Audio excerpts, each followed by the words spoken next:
All of this work has been predicated by the Crowded Learning Initiative, which is an initiative here at the Ed Tech Center, with this mantra that there's really no one-size-fits-all resource for learning.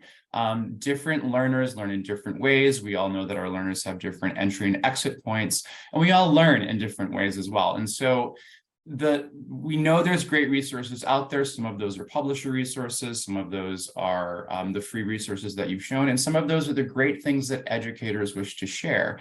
And the Crowded Learning Initiative is really focused on making the things that are freely available and open more accessible to folks, and to make folks more aware of what is out there and how they can use that. And over the course of the past 5 years, we've been on this journey of understanding processes like the EdTech makerspace that engage folks in service learning to crowdsource some of these quality OER, but then also developing tools such as skill blocks, which Rachel referred to and we'll look at in a second, that ease the process by which educators find these things. But within all of this, one of the things that, and this is sort of that ecosystem that we're working to build through this process, where there's OER generation that's happening through these EdTech makerspaces that's managed and that makes sure that things are being done in a consistent manner. And then a tool such as Skill Blocks, that's a free learning platform that eases how you can find things. And to the thing that we just had happen, where Rachel was using those Airtables, those are kind of temporary homes for all of these resources.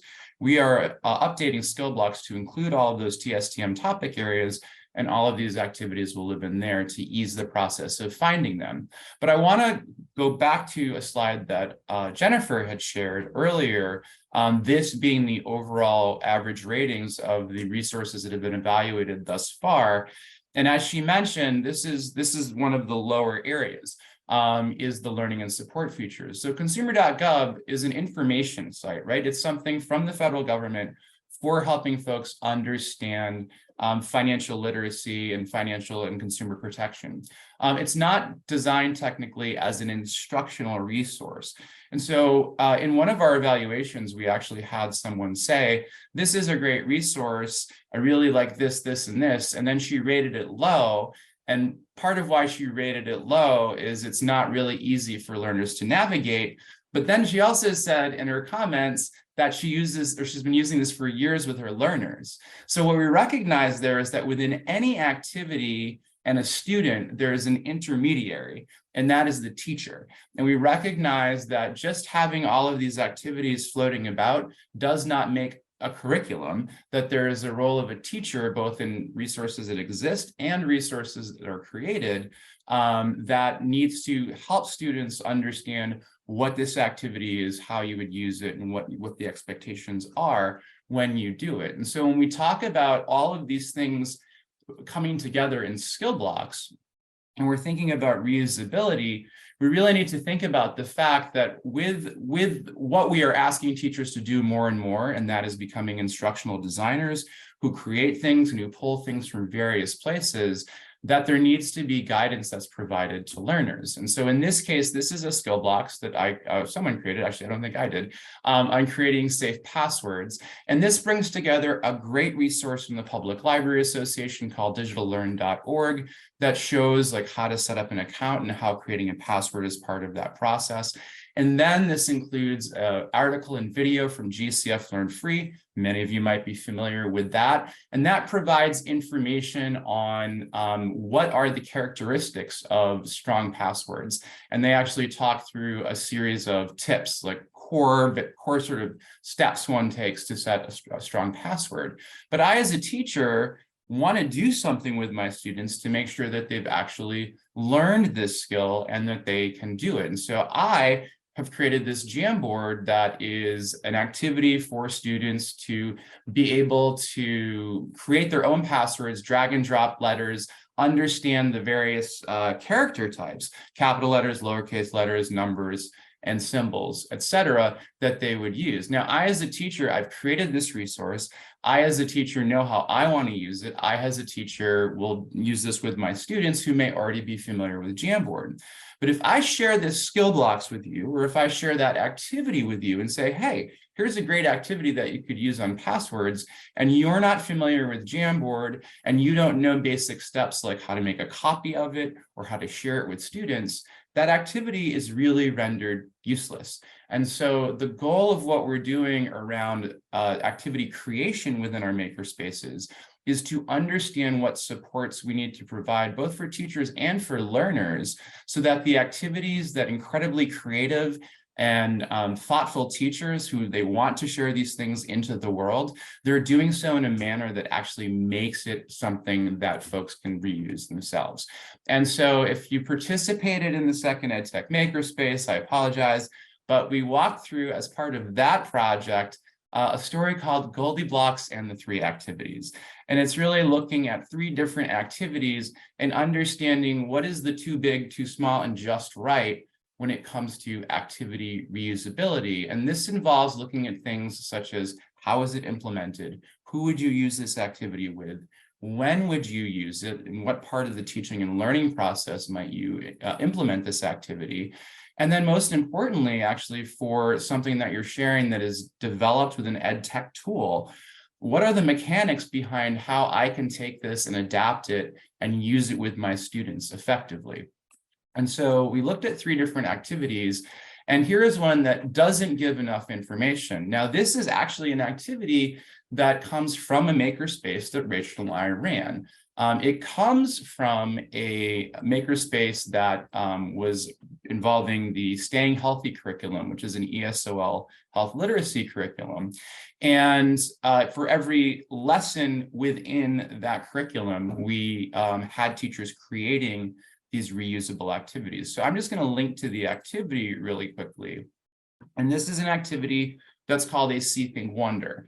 Now, in the chat, if you want to, if you could indicate what See, Think, Wonder is, that would be great.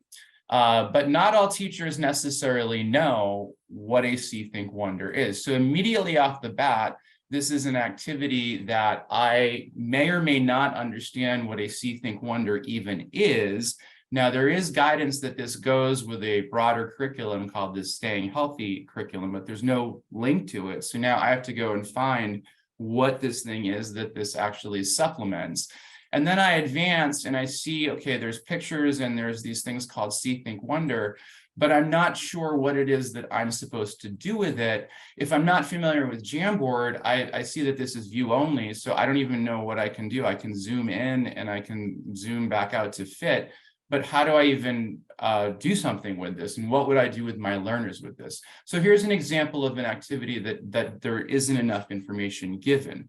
Now, in reality, the goal here is for teachers to make a copy of this resource, this activity, excuse me, and then I'm not signed in here, so that's why it's not allowing me to. But 1, I have to sign into Google, 2, I have to make a copy, and then 3, I have to understand that if I want students collaborating in here, which is they're supposed to be adding Post-its or sticky notes here to what they see, what they think, what they wonder within the images, I need to understand what settings I need to put on this Jamboard so that they have the ability to do that.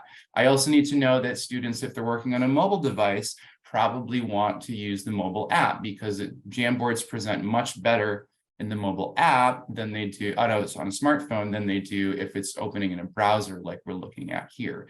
And just kudos actually to Xavier Munoz, who's on this call. He's the one that actually originally had us use See, Think, Wonders for a makerspace training that we did a couple of years ago.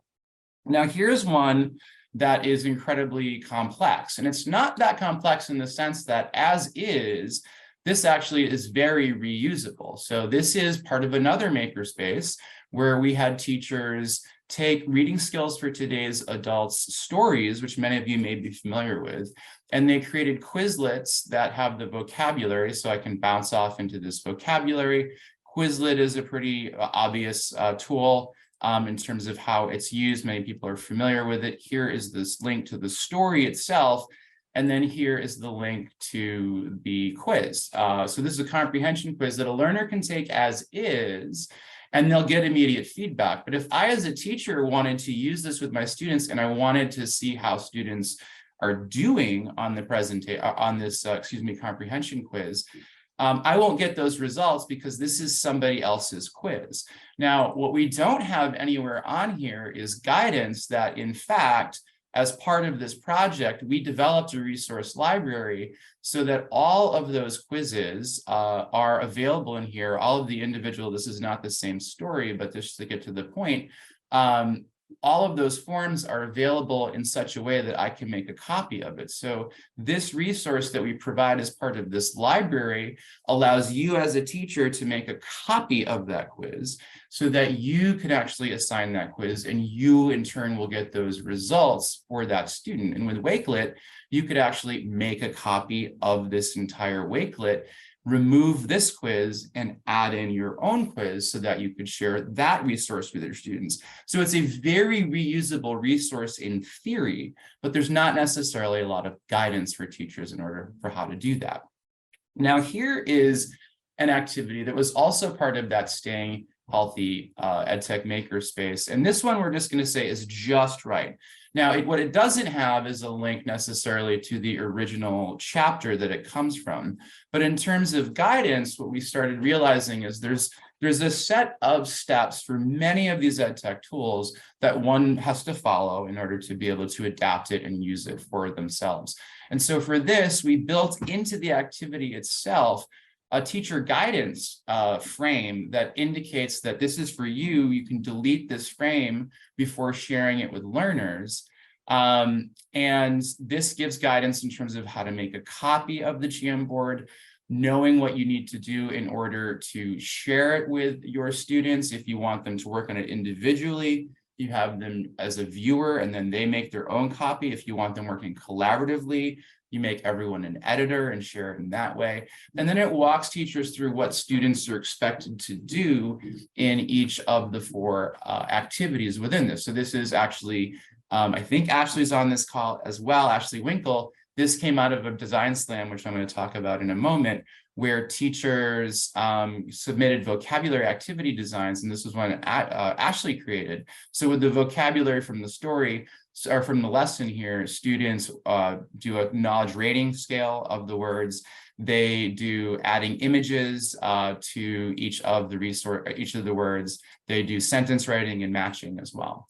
And so a reusable activity because we have that guidance. And so we've been doing a couple of things. We've had a few design slams now that get at teacher created activities, just teachers unleashing their creativity, and then us having opportunities to look at these things to see how reusable is this. And if you join me in my breakout room, we're going to look at a bunch of different activities and talk about this, but I'll show a couple examples in a second. I've been told I have 5 minutes, which is now probably 4 minutes and 20 seconds.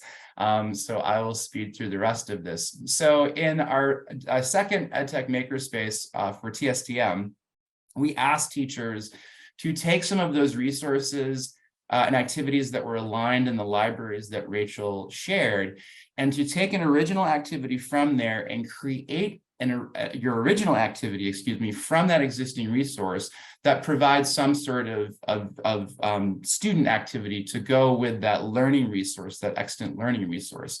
And this was the guidance that we gave them, what kind of guidance they need to provide for teachers, how they needed to describe the activity, even just titling the activity to make it clear what the activity is. And then we gave them a design checklist as well as a design template. And if one of my colleagues could share the links to these 2 things, this checklist just makes sure that they've hit all of these things within the activity guidance that they've provided.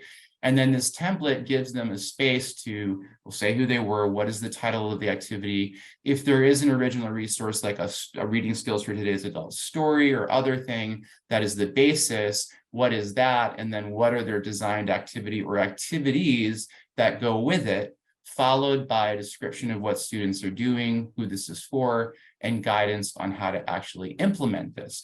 And so from that, we've been working to understand what's the just right in terms of that teacher guidance. And so here is a Padlet that will go through one, and then I think we'll need for me to hop off. But these are 3 different activities that teachers designed. And if someone could share the Padlet, that would be great too, because anyone can comment on this at any point in time. But here's actually an example. This is a good one because Jennifer already talked about that consumer.gov resource. So this is an activity on good, bad, and no credit that was developed by Lynn Harris, one of our makers. And here's the original resource. So it is a consumer.gov story, or not even story, it's really a resource of information on what credit history is, what you need to know, and what to do. And it gets into understanding how to get a credit report, why it's important. There's actually a video in there, and it gets into understanding what good credit and bad credit or no credit means. And so to supplement this great information that's provided by consumer.gov, Lynn developed a Jamboard. And this Jamboard has a sorting activity for students to categorize all of these different things as being good, bad, or no credit. So just in the Padlet, if you have a moment, think about, here is a Jamboard, here is that original resource, this consumer.gov article.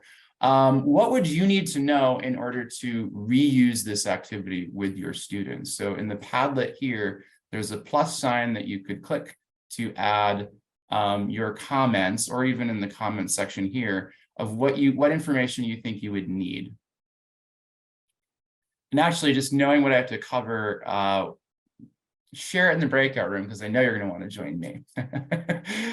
So through this process, we've really learned a bunch of different things about specific tools and what it is teachers recognize would be needed for guidance in order to use that tool, which has led us to think that one of the things that we want to create is a reusability index of sort for folks to understand things like what can I or can't do, what can't I do with this activity. I just learned you can make copies of word walls that others have created. And even if you stop your word wall account, the word wall you have created remains. And so that's an important thing in considering reusability. So this is one of the resultant things. We've also recognized that there's commonalities around these how-tos, that most tools have the ability to copy, share, reuse, or even assign to Google Classroom. And that's standardized guidance that we could actually have as a menu of options for anyone creating an activity to just plug into their activity guide.